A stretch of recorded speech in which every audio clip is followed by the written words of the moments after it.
Grail.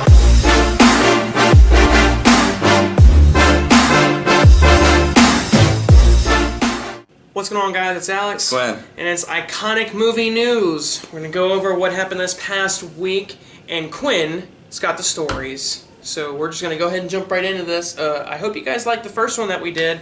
We're still going to keep doing this weekly. Every Sunday we're going to try and do this.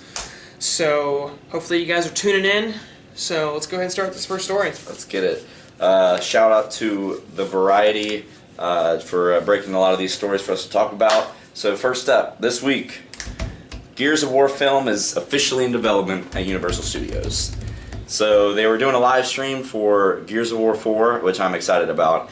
And Microsoft made a big announcement saying that the video game is going to become a film developed by the producers Dylan Clark and Scott Stuber.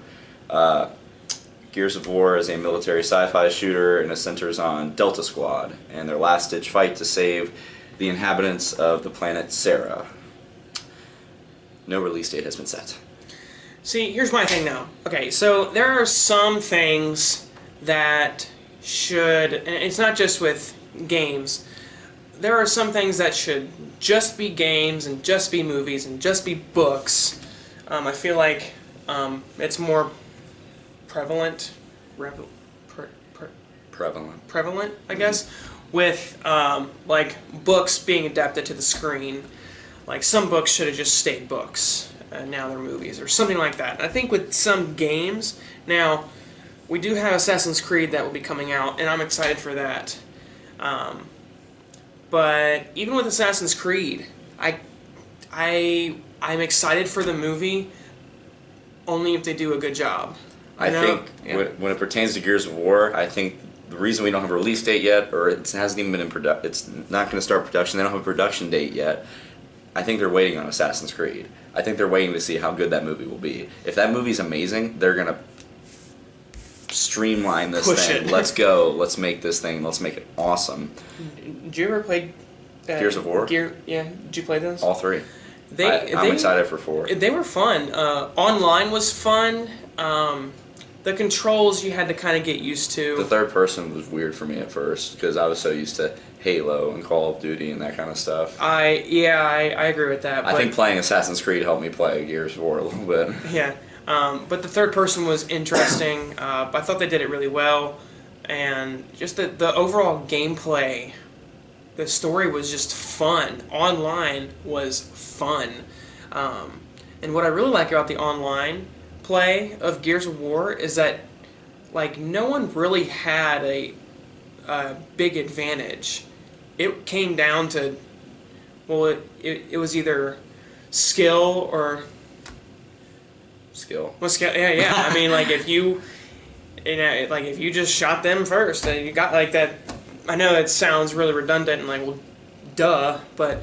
Well, like Call of Duty and stuff, the higher prestige people with the better weapons usually ended up winning. Yeah. Like when you started off and you have SMG and Magnum, you don't really get very far. You have to work your way up. Exactly. But in Gears of War, it was more of an even playing field. It's kind of very similar to Halo, because Halo is very even. That's why I love Halo's online player. It's very similar to it. Even both sides. Like you had the humans and you had the aliens. Like they were both pretty evenly matched. Like with their weapons, I did like the human side weapons more. Just that's just what I was. Same with Halo with me. I like the human. It was what I was used to because it's what you did in the story. It's because we're racist against aliens. But with the movie, I don't know if they're gonna have like Marcus Phoenix as the main character. Who would play him? I don't. This whole conversation I've been trying to fan cast in my head who would play. Okay, wait. You ready? I'm ready. Who is that? Who? Well, I was ready. Sorry. Who was the guy that I thought was Lemony Snicket? You think Patrick Warburton should play him? Take Warburton and give him a little soul patch. Yeah, but I don't know if he can be an action movie star. No, he I think he does look What's part at least. Weird, different than like because I've been saying I've been wanting a Halo movie for the longest time, but like directed well, like by Peter Jackson, like and a lot of money put into it, not just like a Forward Unto Dawn like quick TV thing. I tried to watch that. Oh, I didn't like it, but I think if you put like someone like the director of the Lord of the Rings, who can handle something that immerse and massive, it's a massive. If you take somebody like that and put them on Halo, I think it would be good. But I'm talking about JJ. There you go. But the difference between the Halo and the Gears of War games, you could realistically make a Halo movie look real. Gears of War, those all the characters are larger than life, and I don't know if you can have, because like Master Chief's under a mask. You can have like an action star stunt double guy in there and that kind of thing, and CGI a little bit. But with the Gears of War, they don't have masks on, and these guys, they're huge in Gears of War. Well, here's the thing, though. I think it would look stupid if in you Gears put like a small actor's head on. Or no, sorry, in Halo 5, the Spartans are. They take their masks off and stuff. Well, that too, but they are larger than the normal human being. They're like 7'5". They're genetic. They're just made for war. They're just made bigger. In Gears of War, they're not. They're just big. They just lift a bunch. Like Marcus Phoenix, like his head is like this big. Well, yeah. Well, the armor too makes them look bigger. That's why I just think it's going to be tough to find that those actors and stuff. You're just gonna have to get some no names, like throw them in there. I would be fine with that, because like I said, with Halo, you can put somebody under that mask. They're not gonna show Master Chief's. Oh my God, stop watching that movie right away if they showed his face at in the movie, like the first 5 minutes of the movie. I'm just in the theater. Like, 117. Why is your helmet off? What is this? All right, so I'm excited about them making this film. But like I said, I think it's going to have precedent on Assassin's Creed being really, really good, which I think it will. Assassin's Creed has precedent over Gears of War. I'm saying it will rely on that being good. Yeah. To be made. Yeah. Yeah. We're saying the same thing. Cool. Okay. All right. So moving on, the Han Solo anthology movie is down to 3 actresses for the lead female role. This comes from the Variety as well. Alden Ehrenreich, who is playing Han Solo, I liked him in the last Coen Brothers film. It wasn't that good of a movie, but I liked him in it. He is getting a female lead next to him, and it will be either played by Zoe Kravitz, Creed star Tessa Thompson, or Power Rangers Naomi Scott. They've all tested for the part, and it's down to those 3. Now, Zoe Kravitz was in. Was she in? I think she was the one that was from Dope, and Tessa Thompson's from Creed. Did you see Creed? I liked Creed a lot. I'd be fine with her being in it. Like, everyone's saying, because it's 2 of them are African American, one is not, but. I mean, I think it's looking a little too much into the actresses themselves and what they look like, but they're saying it's going to be Sana Solo, which in the comics of Star Wars, last year, was this girl who came out and said, I'm Sana Solo, I'm Han Solo's wife. It wasn't really his wife, it was just someone that he worked with, and she stole his name. Yeah. I think that would be a cool character, but I think people are looking too much into the fact, well, that character was black and this actress is black, so that she's got to be playing her. They did the same thing with Finn. Like a similar thing. He's black. Lando Calrissian's black. It's got to be his son, right? Or it's Mace Windu's son. Yeah. I think they're looking a little too much into that. But the 3 actresses, I'll be fine with any one of them because Dope was amazing. It is such an underrated movie. It was my number 2 film of 2015. I put it above Ant-Man, Avengers, and I'm big superhero fan. But I put good film first, so it's I put that high on my list. Like you said, Creed was good, and I've yet to see the Power Rangers trailer. That'll be today, though. That'll be today. It'll all change. But Or are yeah. they talking about old Power Rangers? No, like Mighty Morphin. like Power Rangers, like the new one. The new one. Okay. Well, I guess we'll have to find out what she not what she is, but who she actually is. Wow, objectifying. Whatever. Any other thoughts? No, nailed it on the head. I'm excited about this movie, but I think it's the anthology movie I'm probably least excited about overall. I think I would be more excited about an Obi-Wan movie. I hope they don't make a Boba Fett one. I think Boba Fett's better served as a mysterious I think watcher. he would be like what Crossbones was. Mm-hmm. I think he'd be cool like that. You give him like 15, 20, maybe even 30 minutes of the film. Yeah, like I then, don't need a Boba Fett 2.5 hour movie. Yeah. Like I said, it was so much like cooler like in the original trilogy where it was just like, oh my god, who's this guy? And like just the like Darth Vader, no disintegrations. Like, what is he talking about? Like, oh my god, like it's kind of like ooh, like it's mysterious. Yeah. Now, in the Han Solo film, do you think we're gonna see the Kessel Run? We have to. We have to. And I feel like you got to have the Kessel Run, and you have to have the life debt, Chewie's life debt. So something that Han did to have Chewie by his side the whole time. I mean, I think you got to put it in there. Some people are saying we might see Han Solo, the young one, in Rogue One. I don't know if I buy that because Rogue One's so close to A New Hope.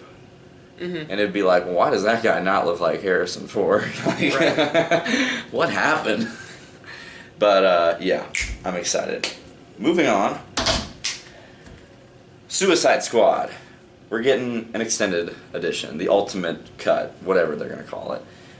So just like Batman vs. Superman Dawn of Justice, Warner Brothers is going to come out with an extended cut of Suicide Squad for Blu-ray and digital release. It'll come out on digital on the 15th of November and Blu-ray on the 13th of December. I don't know how I feel about this one. It makes me nervous. Why? It makes me nervous that this is going to set it's the word of the day. This is going to set a precedent on Warner Brothers that we got to release an extended edition for every single one of our movies.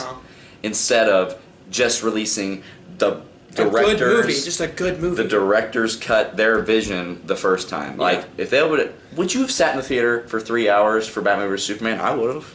It's like just show us your best.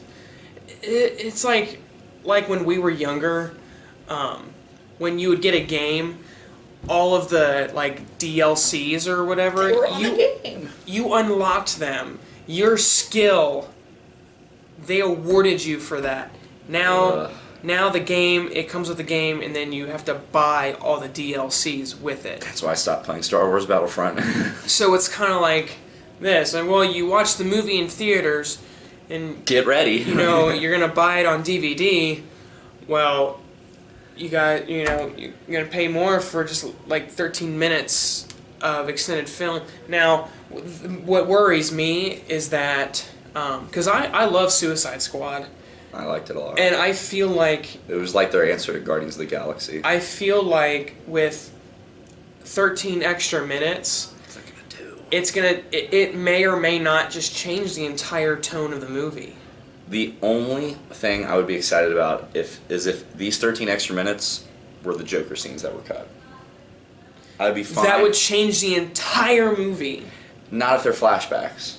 No, it would though. Because then it would show the relationship with Joker and Harley, and a lot of Joker and Harley fans were really upset with how that movie portrayed their relationship, because it is supposed to be abusive and just like the worst relationship ever, but they made it out to be. And I think that might... I'm fine with that, changing that, though, because not that I want to see anybody getting abused or anything, but if I want to see them stay true to these characters, and I know if I'm watching the Joker, he's not a nice person. And it's going to make... If this would make me more happy with the DC Extended Universe's Joker. Yeah, But yeah, okay. But then that 13 minutes. But I think they should leave it as like deleted scenes.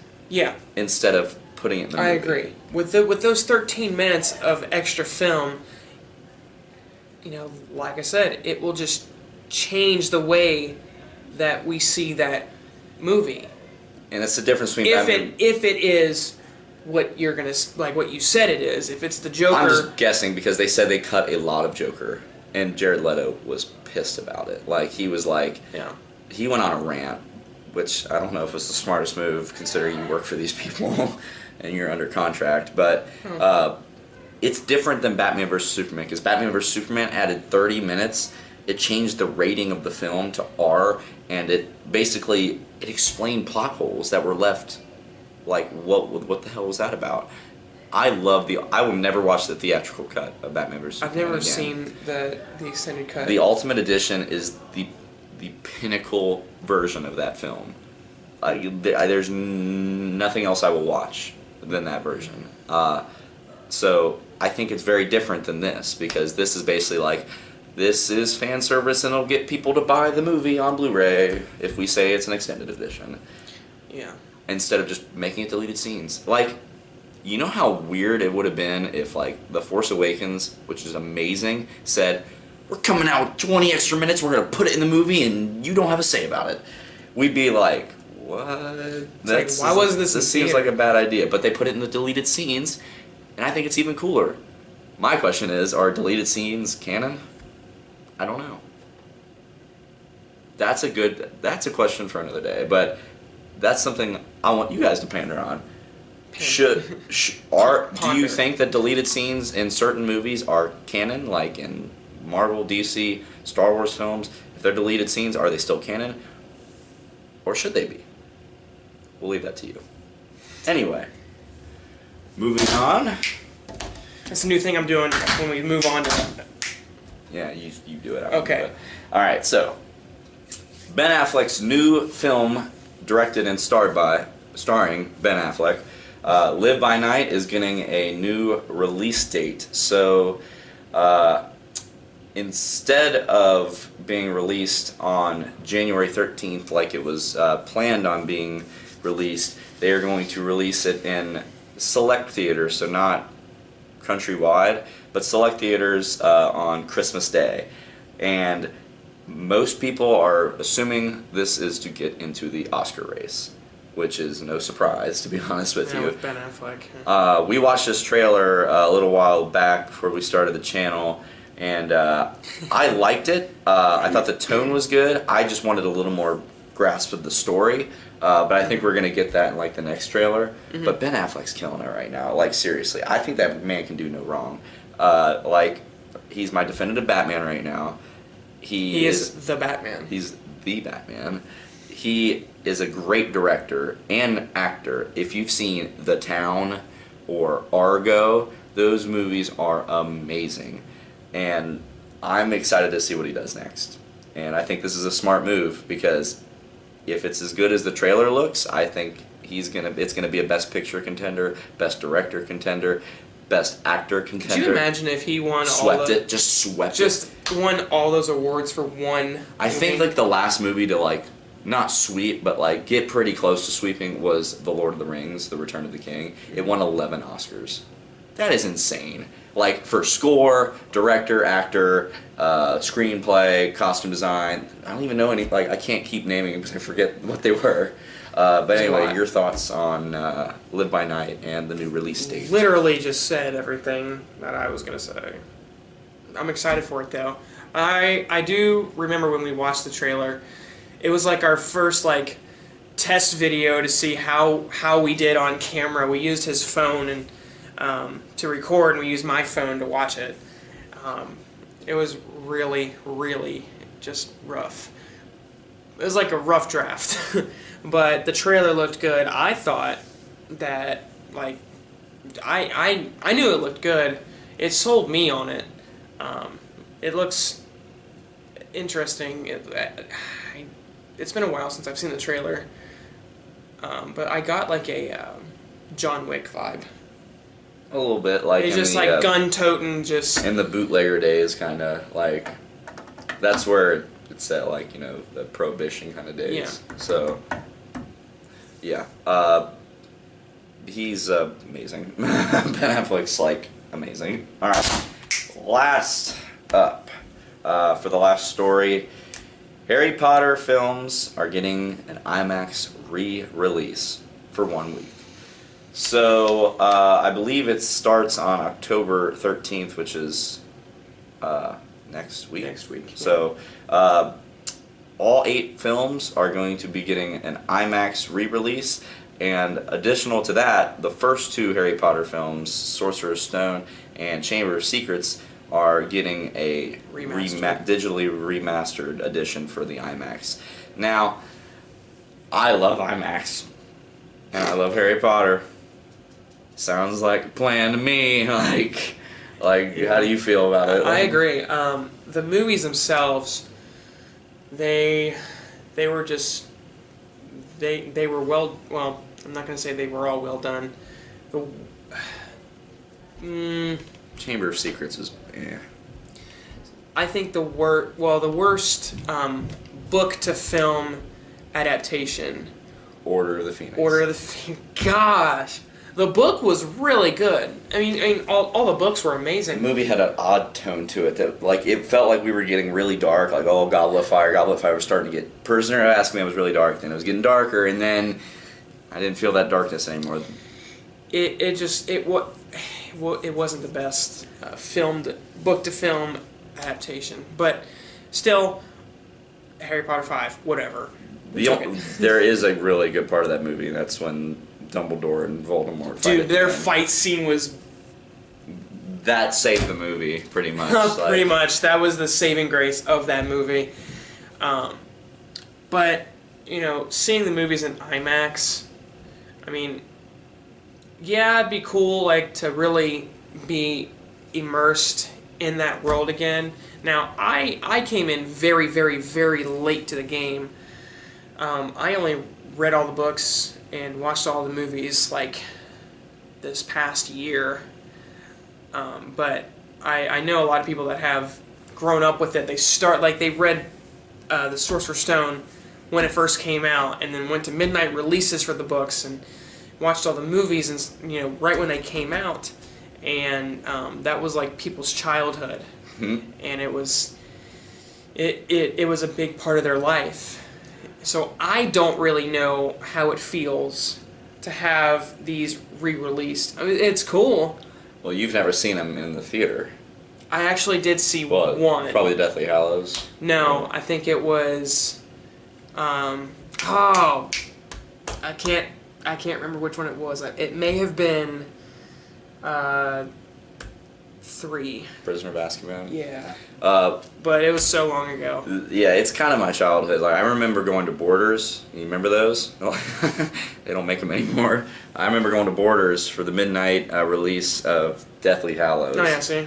Like that, it was pretty cool. I didn't dress up or anything. I just went. But and then it was almost like a tradition. Like, I expected every year, like, there was new Harry Potter movies coming out this year. New Harry Potter movies. Like, it was the coolest thing. Like, every year we got one for 8 years. And then after that 8th one, it left just a pit. Like, I think it was 2011. It was like, well, the Avengers filled the pit next year. But, I mean, still, that's why, like, I think this is a smart marketing move, because Fantastic Beasts is coming, like, right around the corner. And this is just going to kind of reinvigorate the hype for Harry Potter again. Check out our reaction for Fantastic Beasts. Well, it's almost up to 900 views. I'm excited about that film, and I'm hoping tickets go on sale soon, because I'm gonna buy them. Once we go see that, we're gonna put a review up right here. So we're gonna start doing, like, when the bigger movies start coming out, we're gonna do some more, like, reviews and stuff like that. We're not gonna.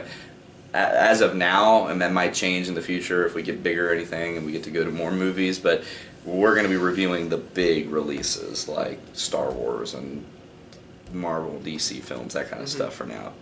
So, last up, opening this week, this is not a Marvel, DC, Star Wars, or Harry Potter film, but it is a movie that I will definitely go see. The Accountant. Ben Affleck. Ben Affleck. So Christian Wolf, played by Ben Affleck, is a mathematics savant with more affinity for numbers than people. Using a small-town CPA office as cover, he makes his living as an accountant for dangerous criminal organizations. A Treasury agent, J.K. Simmons, I love J.K. Simmons, hot on his heels, Christian takes on a state-of-the-art robotics company as a legitimate client. As Wolf gets closer to the truth about a discrepancy that involves millions of dollars, the body counts start to rise. I'm so excited about this movie. Yeah, definitely. It's been a while since Ben Affleck has just been in a straight, like, it's not a straight action movie. I like the premise that he's just kind of like, he's kind of got these mental disorders, and he's like not good with people, and he's like trailers when he was a kid, and he was like weird, but the guy was like, well, he's basically Einstein. Like, that is cool to me. And then he's also a badass that can kill people. I think this movie is just, it's not the Oscar bait movie, but it's gonna be awesome. It's gonna be a good one. On the edge of your seat, like, yeah, like the Wolf of Wall Street, when the FBI was just like right on his tail, like watching his every move. Mm-hmm. You know, but I think this would be more on the edge of your seat. And the cast is great. Like I love, like, we're getting Batman and Commissioner Gordon in a movie together.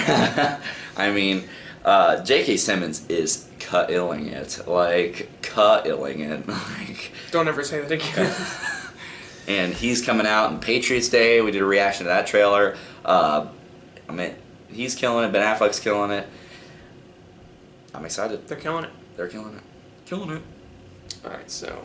Well. Is that it? That's it.